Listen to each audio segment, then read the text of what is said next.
get after it here on ZiFM Sport, and today what we're getting after is the state of our stadiums. And we know the crew out at Zim Papers have come up with a hashtag. They have said, fix our grounds. Fog is the hashtag that they're using, courtesy of Robson Sharuko. We'll hear from him a bit later on in the show concerning this matter. But a Macefield reportedly spotted inside Gwanzura Stadium represented probably the lowest point of Zimbabwe's stadiums to date. And as if that wasn't enough, more shocking images of how the country's football stadiums have been left to rot and collapse have emerged. Gwanzura has not hosted a domestic premiership match in the last 5 years after the top flight league officials raised the red flag that their players could be exposed to diseases when raw sewage from the dressing rooms and public toilets began to flow onto the playing surface. It's great for the grass, not so good for the humans. Chibuku Stadium in Chitungwiza is also in an abominable state of disrepair 3 years after the authorities there turned down a proposed deal which would have seen Yada Stars renovate the stadium into what the club owner, Prophet Walter Magaya, said would be a reasonable football ground. So, the state of our stadiums is not good. Team at Zim Papers have started a hashtag, fix our grounds, fog. Let's hear from the Herald's senior sports editor, Robson Sharuko, who spoke about the grim reality of the country's stadia. I think we have reached the point of no return in terms of our stadiums, because if you look at the way that we let them to vote, even when you consider the renovations, the cost of renovations that is needed, it's almost like you are building a new stadium. So the blame is upon us because we have let things deteriorate. Those who were tasked with maintaining the facilities turn a blind eye to their responsibilities. And it's a shame because you understand there are people whose day job is to make sure that the maintenance of those facilities is up to scratch. And these people, for one reason or another, decided to look the other side while the facilities were deteriorating. And the Harare City Council in this case is one big factor in all of this, because the Harare City Council charges the Premier Soccer League clubs 20% of their gross get takings.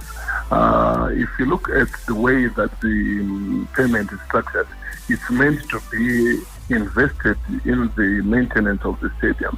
But I doubt whether that money comes back into the maintenance, because we have seen,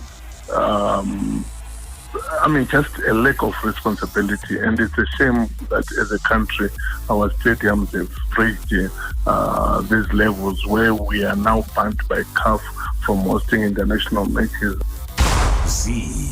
All right, now, possibly Robson ends where we will start, and that is a few weeks ago we talked about a story here, Bunj, where Zimbabwe was threatened with the grim reality of possibly hosting international matches away from home. In other words, outside the country, when CAF did their inspection of our grounds and said that Barberfields could host matches. It wasn't perfect, but in the interest of matches actually taking place in country, they said Barberfields is probably at a decent level.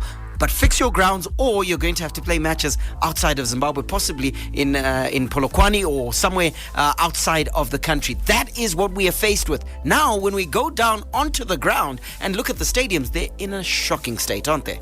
They are. They are in a shocking state. We have spoken about it. Even when the league games were going on, you remember I was excited when Net1 took over the refurbishment of Trojan Stadium, and I thought, welcome. Here we go. This is 2020, 2019. We are going to see a state-of-the-art stadium in Trojan. But what happened? They only painted the goalposts, painted the dressing rooms, and that was it. And it was done, and it was ready. So I was like, what was the refurbishment all about? Where we thought that they were going to put stands, they were going to put the TV stands, for the cameras,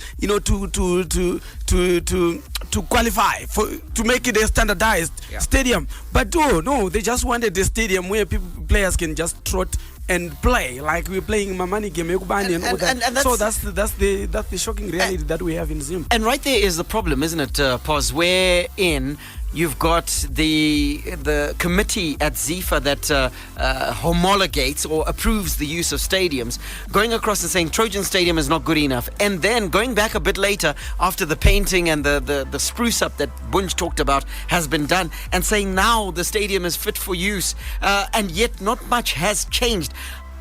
That's part of the problem, is it? That we're accepting things that are below, that are subpar. Yes, but I also believe that this has come too late. Yeah. This should have been dealt with years ago. Yeah.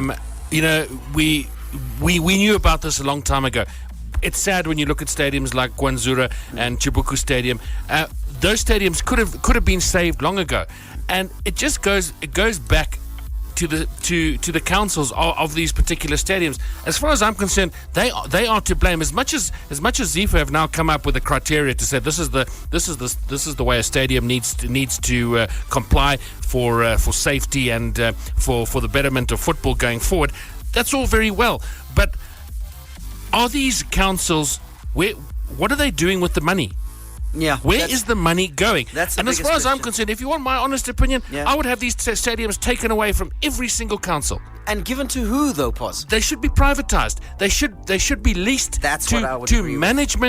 management property companies Yeah. that can actually go in there, revamp the stadium, and take ownership of the stadium, and then lease them to the clubs for matches. Bloody good point. And in truth, what you've got is that the city councils are running these stadiums. So for Gwanzura and Zvarasekwa, we're looking squarely at the Harare City Council. Now, after those images occurred and were published in the H Metro, we saw the city council rush members of their team across to Gwanzura Stadium and pull up some weeds that had grown within the stands, not on the pitch or anything, in the stands. That's what they dealt with. So they're doing a bit of a spruce up.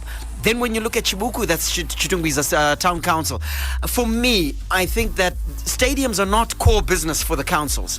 Lease them out to individuals, to companies, to corporates, of which that is their core business. You will still make your money. I think that model certainly works. It's a model that's being used in South Africa, and it's working.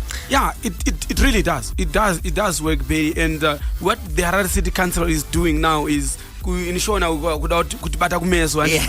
because it has been exposed, they start running around. I saw a post from the Facebook page saying that the engineer, the town clerk himself is standing in front. They say that let's fix our stadium. But where were they all this time? We spoke about it a long time ago. Rufaro Stadium was not banned this time. Was not banned together with the National Stadium. It was banned before. A long time ago. For sure. Long before the National Sports Stadium. Yeah. But where were they? They just sat back and said it's fine. We complained about the drainage system at Ruvaro Stadium, about the turf and all that. They said We've relayed it. Middle finger? I don't know. Yes. That was it. Because there was nothing that was done. We were just going along, and we knew all along that this is bad. The leasing of the stadium, Chibuku Stadium, the council refused. Refused Makaya, Yeah, they refused. But what did they do with it? They refused and sat on it. Yeah, so I mean, how does that help? I'm no fan of the guy, but you know what? The guy came forward and was willing to put money into a stadium. Yes. And revamp it. And they turn around and say, no, because obviously somebody's palm isn't being greased. No. You know, guys, we've got to put this. We've got to look at this into the future. Look at stadiums in South Africa. The FNB Stadium. Why is it called the FNB Stadium? Because FNB have bought the naming rights for the stadium. They have pumped money into that stadium to keep it going and upkeep the stadium. And apart from that, Pos, So also, if I want to take over a stadium and call it the ZiFM Sports Ignition Stadium, that's my indaba. Yeah.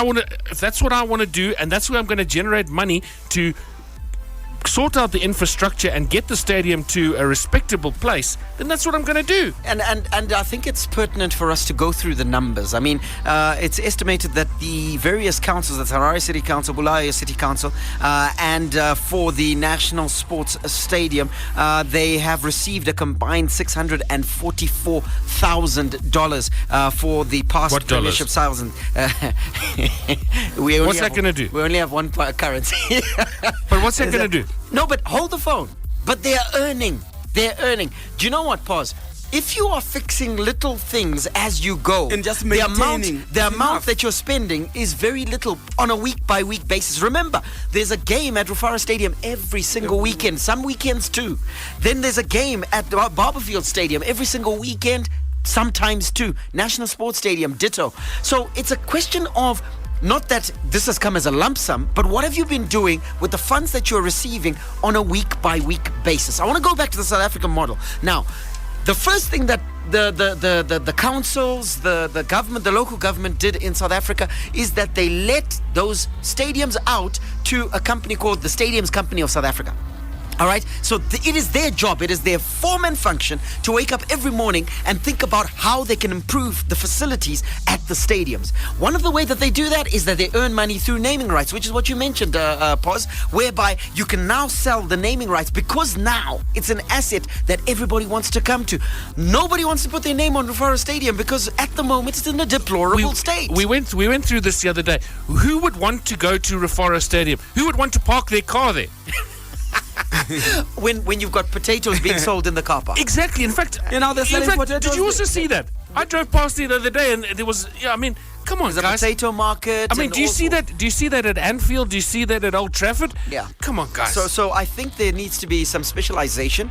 The city council has proven over and over again. The city councils, let me say that, have proven over and over again that they I think they just lack the capacity or the focus to manage the stadiums. Let's give that job to people who are assigned to that. And you know what? The lease can be exactly the amount that they're earning right now from those facilities. So they're not losing anything. They're actually gaining and being able to allocate human resources to another area. 0731 168 045. Send us your Nutri-Active hashtags, but also let us know your thoughts on the subject that we are discussing, our stadiums. It was sparked by some pictures that were taken at Gwanzura Stadium and published in the H Metro of, I think it was on Monday, and the story has just gained momentum and is one that is concerning all of us in the world of sport. Just quickly before we move on, this doesn't just apply to football, guys. Yep.